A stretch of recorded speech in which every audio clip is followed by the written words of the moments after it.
미가서 8번째 시간입니다.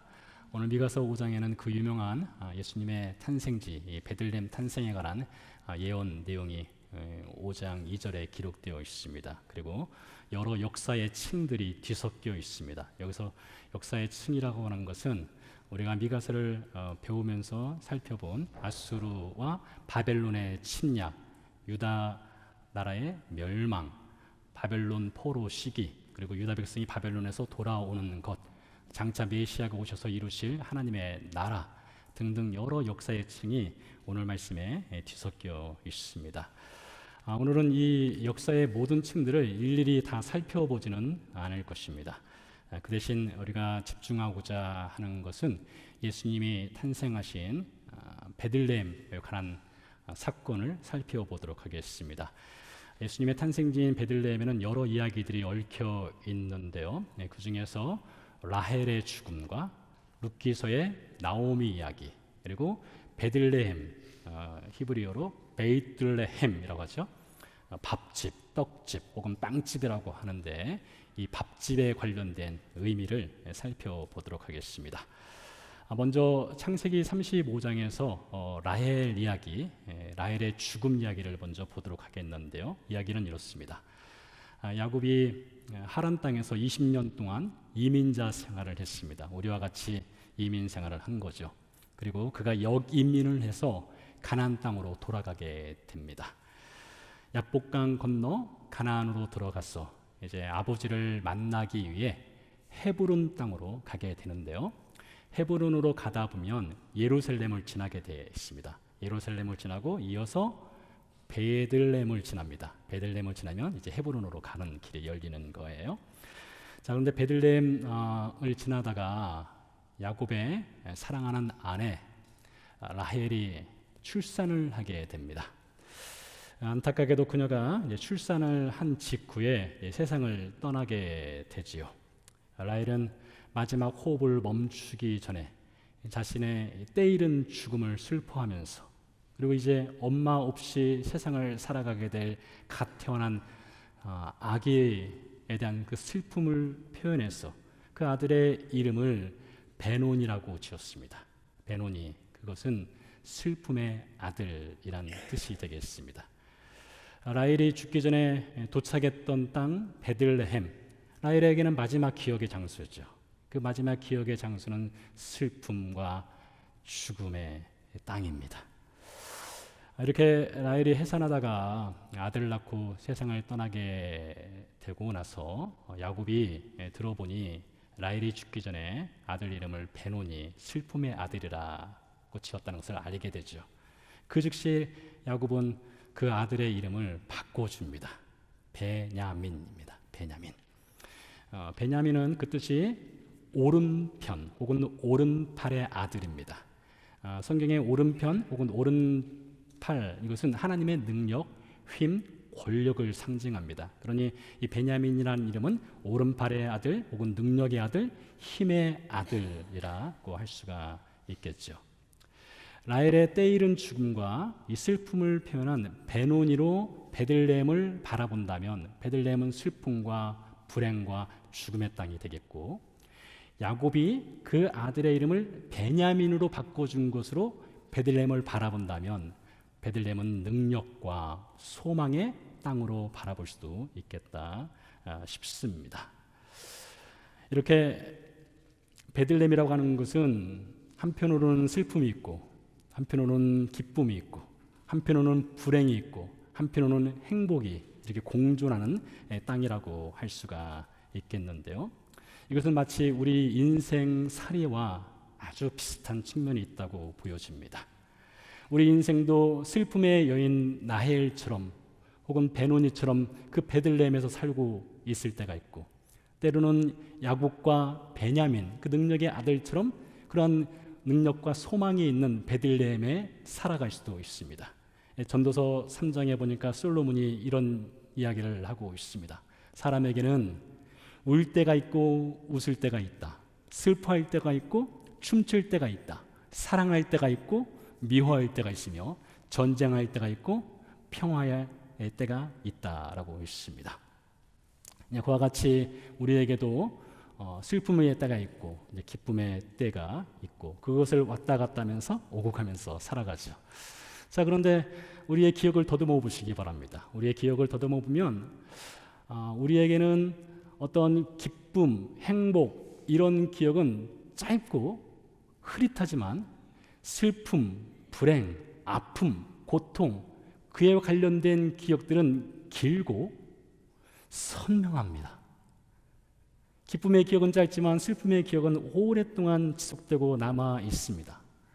아기가 세상에 태어날 때에 방긋 웃으면서 엄마 헬로 하면서 태어나지는 않죠. 아기는 태어나면서 울음을 터뜨립니다. 그 자체가 무엇을 상징하겠어요? 세상에 살면서 웃을 날보다는 울 날이 많다라는 것을 아기의 울음소리를 통해서도 우리는 알 수가 있습니다.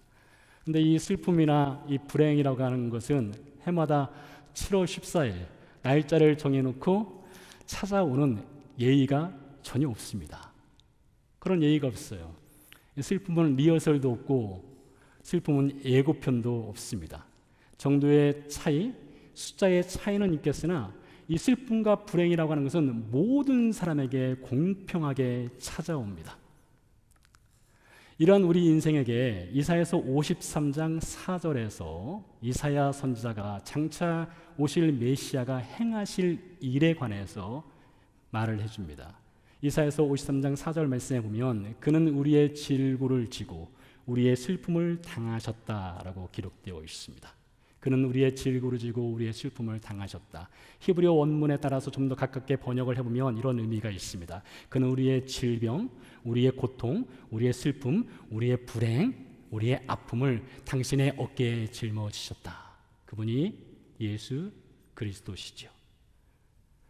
그래서 예수님께서 우리에게 주시는 이 구원이라고 하는 것은 장차 우리가 가게 될 천국의 문을 열어주는 놀라운 구원의 은혜도 있지만 예수님이 주시는 구원의 은혜 중에는 우리의 질고, 질병, 고통, 슬픔, 불행, 아픔을 예수님이 친히 짊어지시겠다.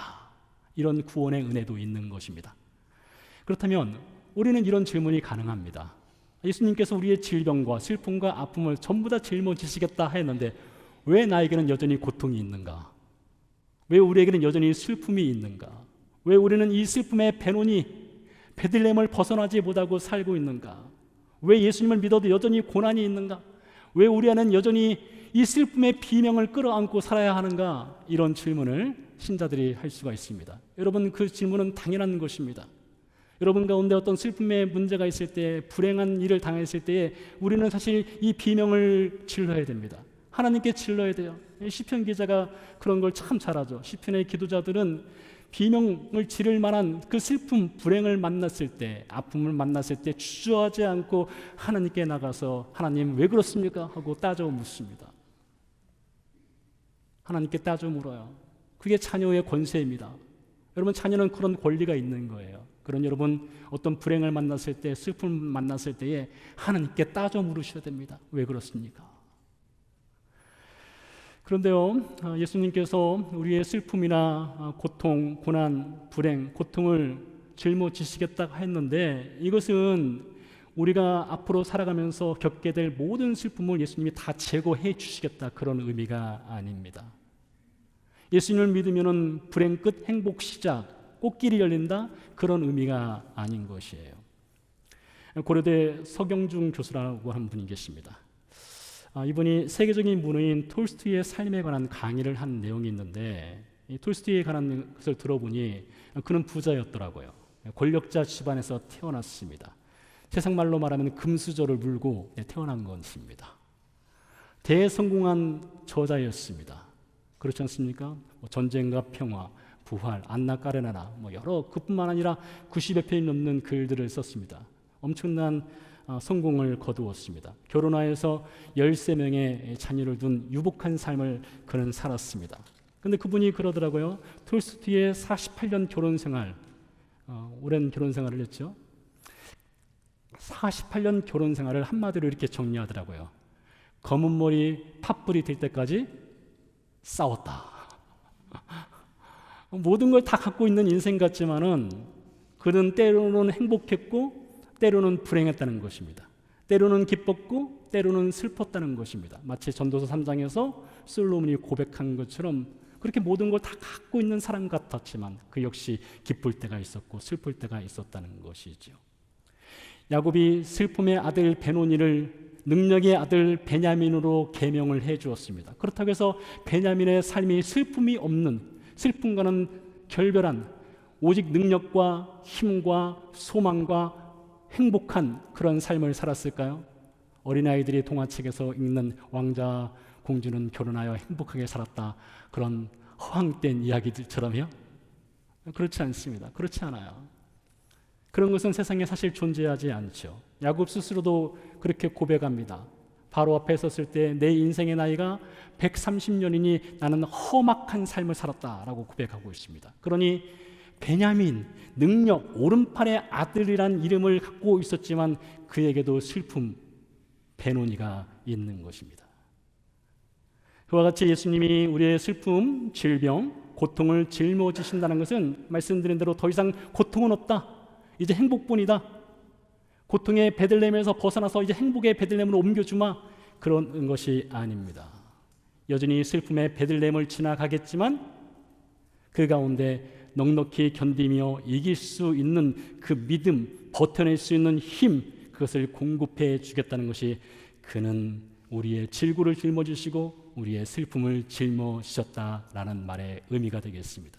때문에 로마서 8장에서 바울이 35절에서 39절 사이에서 이렇게 증언합니다. 들어보시기 바랍니다. 누가 우리를 그리스도의 사랑에서 끊으리요? 환난이나 곤고나 박해나 기근이나 적신이나 위험이냐 칼이라. 누가 우리를, 이게 우리가 누굽니까? 우리는 바로 믿는 그리스도인들을 말합니다. 우리 신자들이에요. 예수 그리스도를 믿는 신자들인데 신자들에게 무엇이 있다는 것이에요? 환난이 있고 곤고가 있고 박해가 있고 기근이 있고 쫓겨남이 있고 위험이 있고 칼이 있다는 것입니다. 이것은 피할 수 없다는 것입니다.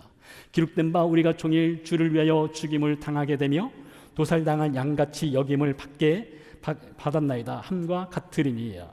그러나 이 모든 일에 그러나 이 모든 일에 우리를 사랑하시는 이로 말미암아 우리가 넉넉히 이기느니라. 바울은 말하고 있습니다. 우리가 피할 수 있다, 이것을 말하고 있지 않아요. 불행이 닥쳤을 때 그 불행이 닥치기 직전에 우리를 피해 주겠다, 그런 말을 하지 않습니다. 넉넉히 이긴다라고 말하고 있습니다. 진압할 수 있다는 것이에요. 더 보면 이렇게 기록되어 있습니다. 내가 확신하노니 사망이나 생명이나 천사들이나 권세자들이나 현재일이나 장래일이나 능력이나 높음이나 기쁨이나 다른 어떤 피조물이라도 우리를 우리 주 그리스도 예수 안에 있는 하나님의 사랑에서 끊을 수 없느니라. 여러분, 우리에게도 불행이 있을 수 있어요. 우리에게도 슬픔의 베논이 베들레헴에서 머물 때가 있습니다. 왜 없겠습니까? 그러나 로마서 8장에서 말하고 있어요. 넉넉히 이기게 해주겠다. 그리스도 사랑에서 끊을 것은 없다, 이렇게 말을 하고 있습니다. 그게 하나님이 주신 약속이에요. 때로는요, 우리가 성실하게 살아도, 열심히 삶을 살아도, 땀 흘려 수고해도 인생의 흉작을 남길 때가 있습니다. 그러면 우리는 이런 생각을 할 때가 있어요. 내 잘못인가? 내가 죄를 지어서 내 인생이 이렇게 망했는가? 흉작인가? 자책할 때가 있습니다. 여러분, 너무 자책하지 마십시오. 성실하게 살아도요, 열심히 살아도요, 쉼없이 달려와도 인생 흉작을 남길 수가 있는 것이 우리의 삶입니다.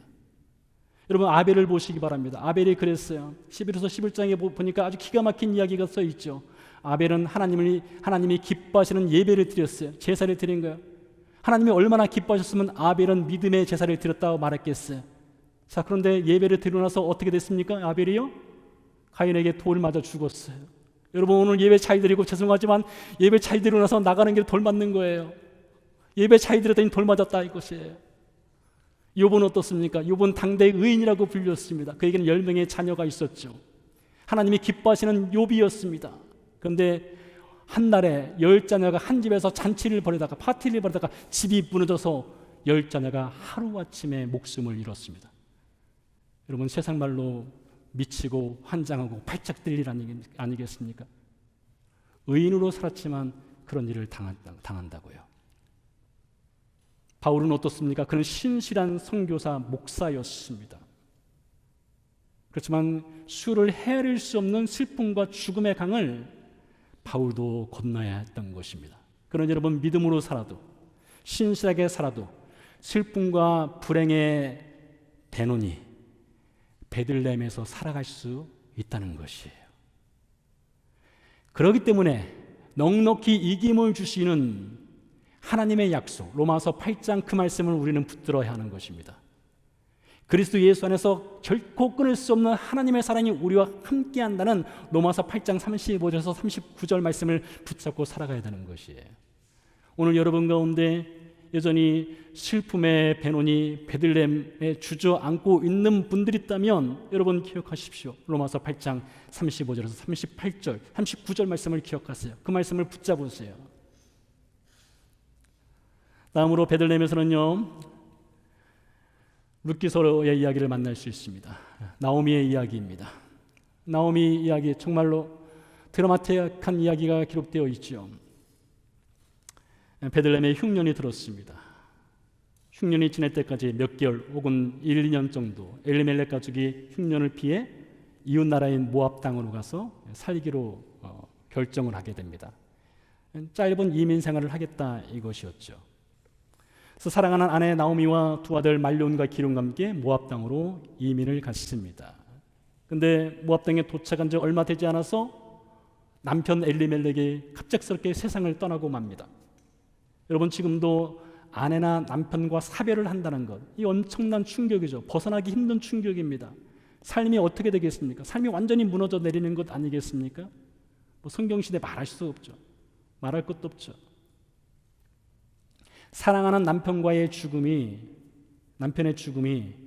이 슬픔으로 자리하고 있는 나오미였습니다. 그런데 안타깝게도 남편을 잃은 슬픔이 채 가시기도 전에 두 아들 말론과 기lum조차도 세상을 떠나게 됩니다.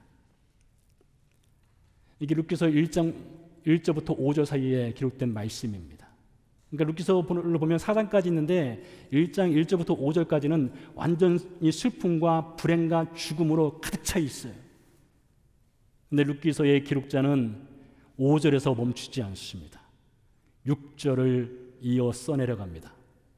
6절 말씀에 아주 기가 막힌 말씀이 기록되어 있어요. 이렇게 기록되어 있습니다. 그 여인이 모압 지방에서, 여기서 그 여인은 나오미입니다. 모압 지방에서 여호와께서 자기 백성을 돌보시사 그들에게 양식을 주셨다 함을 듣고 이에 두 며느리와 함께 일어나 모압 지방에서 돌아오려 하여.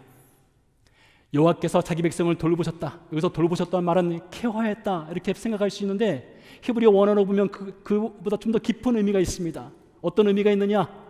하나님께서 찾아오셨다는 거예요. 하나님의 비지테이션입니다. 어디요? 베들레헴이에요. 양식이 떨어진 베들레헴에 하나님이 직접 찾아오셨다는 거예요. 하나님이 양식에 가득 든 쌀자루를 들고 베들레헴으로 찾아오신 거예요. 그 소식을 나오미가 듣게 된 겁니다. 나오미가 흉년 때문에 떠났던 베들레헴, 이제는 인생의 흉년을 맞이한 나오미, 그녀가 다시 베들레헴으로 돌아가게 되지요. 나오미가 베들레헴에 도착했을 때에 베들레헴에 사는 여인들이 나오미를 알아보았습니다. 룻기서 1장에 보면 베들레헴 여인들이 나오미를 가리키면서 이렇게 말해요. 이가 나오미가 아니냐라고 말해요. 이가 나오미가 아니냐. 여러분, 그 말의 의미는 아마 이런 뜻 같습니다. 여러분, 사람이 고생하면요, 환난을 당하고 불행을 겪으면 그 얼굴에 그 불행과 환난 당한 것이 찌들어 있어요. 찌들어 있습니다. 나오미가 모압 땅에서 10년 정도 혹은 약간 그보다 이상을 살았는데 그 사이에 남편이 죽고 두 아들을 잃었으니 그 여인의 삶의 불행과 슬픔, 그 눈물이 찌들어 있는 거예요. 얼굴이 달라진 것입니다. 그 여인이 돌아왔을 때 이가 나오미가 아니냐. 여러분, 나오미의 뜻이 무엇인지 아세요? 기쁨이에요. 아니, 기쁨의 여인이 아니었어? 몰라볼 정도로 얼굴이 바뀌게 된 거예요. 슬픔과 불행으로 가득 찬 얼굴이었던 것이죠.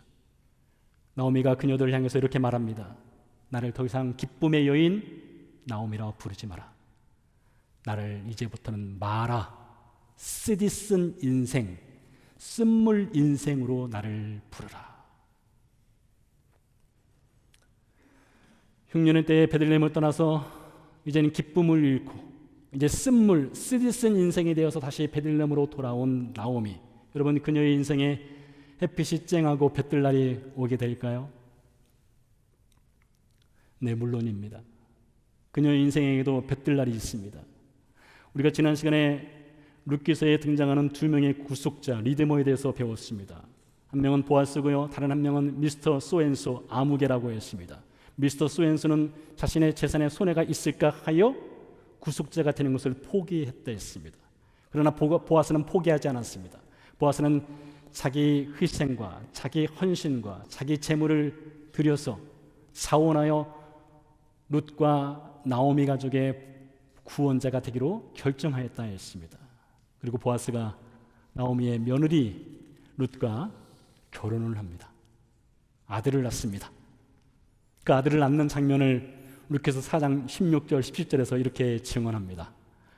나오미가 아기를 받아 품에 품고 그의 양육자가 되니 그의 이혼 여인들이 그에게 이름을 지어주되 나오미에게 아들이 태어났다 하여 그의 이름을 오벳이라 하였는데 그는 다윗의 아버지인 이새의 아버지였더라.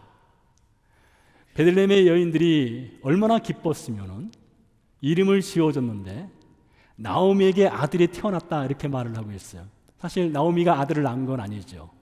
나오미의 며느리 룻이 아들을 낳은 것입니다. 그러나 마치 나오미에게 아들을 낳은 것처럼, 나오미가 아들을 낳은 것처럼 표현하면서 그의 이름을 오벳이라고 했습니다. 여러분, 오벳의 뜻은 예배자입니다. 나오미에게 뭔가 소망이 생겼다는 거예요. 삶의 행복이 시작되었다는 것입니다. 놀랍게도요, 여러분, 그 오벳이 이새의 아버지입니다. 이새는 다윗의 아버지입니다. 다윗의 후손 중에 누가 태어납니까? 베들레헴에서요?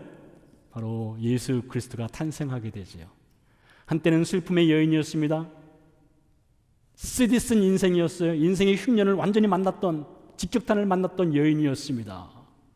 그런데 그녀에게서 오벳 예배자가 탄생하고 그녀의 후손 중에 예수 그리스도라고 하는 소망을 주시는 구원자가 탄생하게 된 것이지요. 오늘 베들레헴의 양식을 들고 하나님이 찾아오셨다는 룻기서 1장 6절 말씀을 말씀드렸는데요. 하나님께서는 흉년을 만난 베들레헴에 사람의 굶주림을 채워주는 양식만 들고 오신 분이 아니셨습니다. 더 중요한 것을 들고 오셨어요.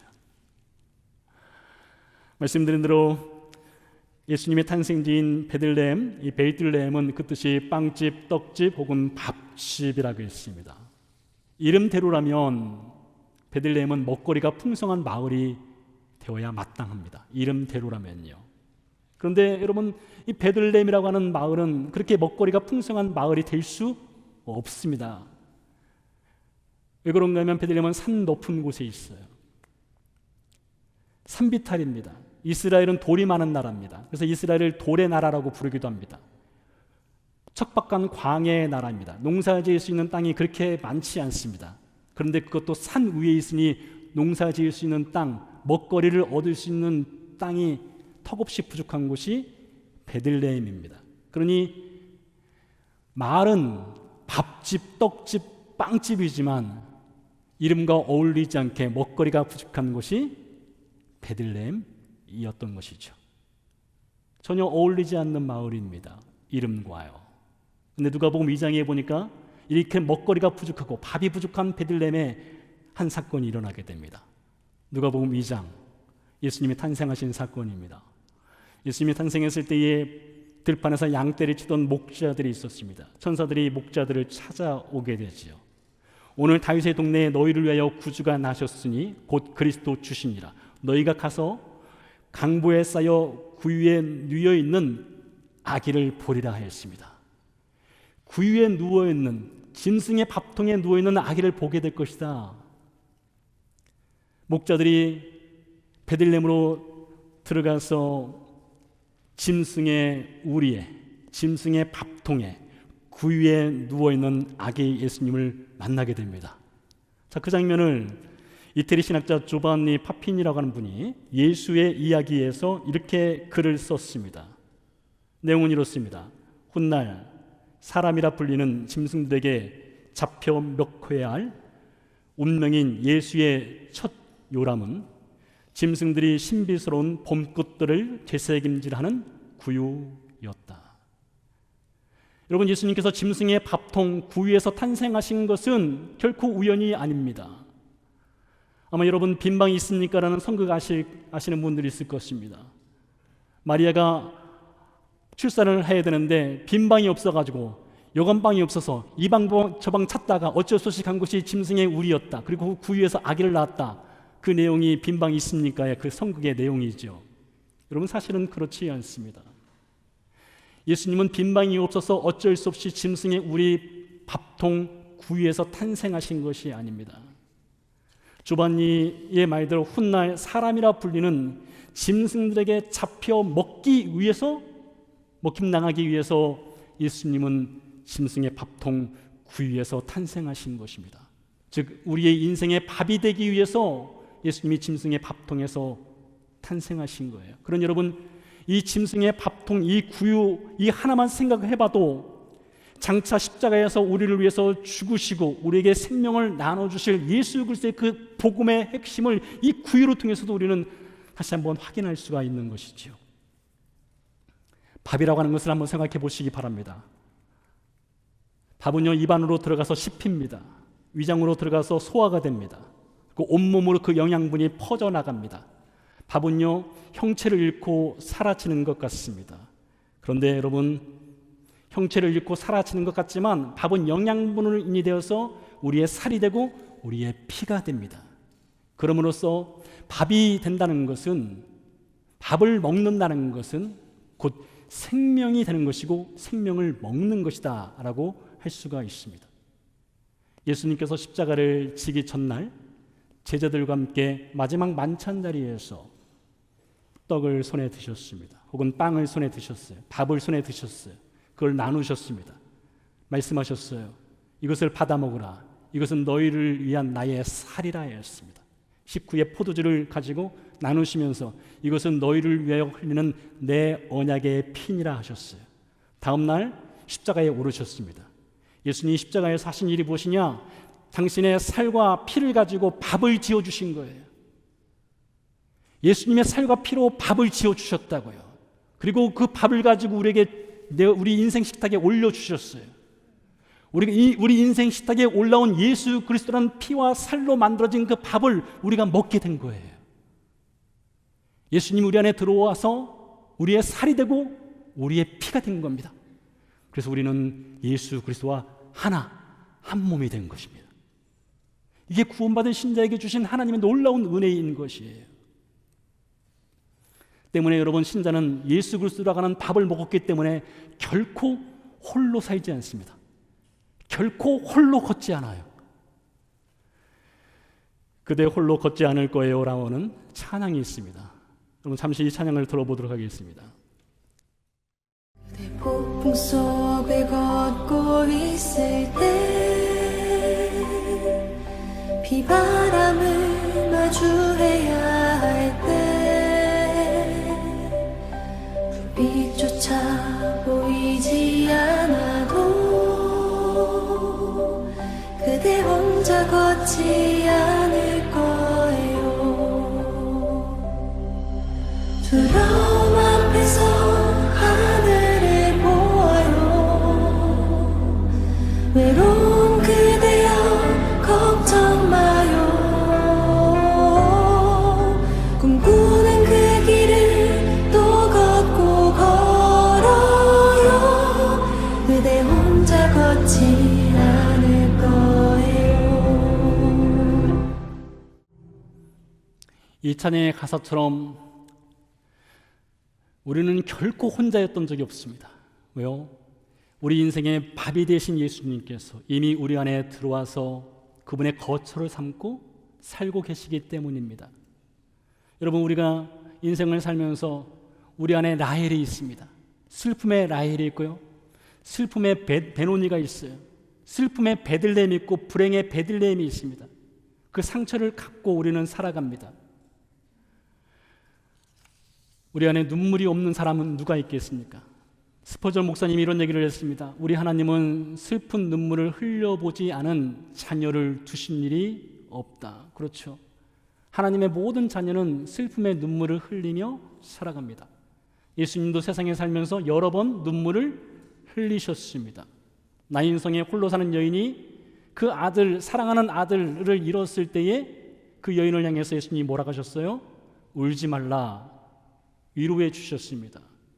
예수님의 사랑하는 친구 나사로가 죽은 지 나흘째 되던 날, 나사로의 무덤 앞에 서서 이제 나사로를 무덤 속에서 불러내기 직전, 이제 1분 뒤면 나사로가 환호성을 지르면서 무덤에서 나오는 거예요. 영광의 순간이 있습니다. 근데 예수님 그 영광의 순간을 주시기 전에 먼저 우셨습니다. 나사로의 슬픔을 함께 공유했어요. 나누셨어요. 우셨어요. 그러고 나서 나사로를 살리는 것을 볼 수가 있죠. 예수님 말씀하셨습니다. 우는 자들과 함께 울고 웃는 자들과 함께 울라 하셨어요. 그리고 예수님 실제로 눈물을 흘려주셨어요. 여러분의 눈물 가운데 누가 계시느냐? 바로 예수님이 계신 거예요. 여러분의 슬픔 가운데 예수님이 함께 하시는 것입니다. 오늘 미가 선자는 이렇게 말을 하고 있습니다. 베들레헴으로 오시는 메시아, 그분은 왕으로 오시는 분이다. 근데 그냥 왕이 아니에요. 평강의 왕으로 오신대요. 권력을 들고 칼을 들고 총을 들고 사람을 짓밟는 권력자가 아니라 평강의 왕으로 오신답니다. 그 평강의 왕은 위로와 슬픔을 함께 짊어지고 따뜻한 밥 한 그릇의 사랑을 베푸는 왕인, 그 왕으로 오시는 분이세요. 인생의 밥이 되기 위해 오셨습니다. 짐승의 밥통에 누이셨어요. 구유에서 태어나는 영광을 누리셨습니다. 그리고 우리의 밥이 되어주셨습니다. 설령 우리의 내일이 슬픔의 배논이 쓰디쓴 인생 마라의 베들레헴을 걷는다 할지라도 여러분 너무 두려워하지 마십시오. 밥이 되신 예수님께서 그 눈물과 그 슬픔과 함께 하실 것입니다. 넉넉히 이기는 힘을 예수님이 주실 거예요. 함께 기도하도록 하겠습니다.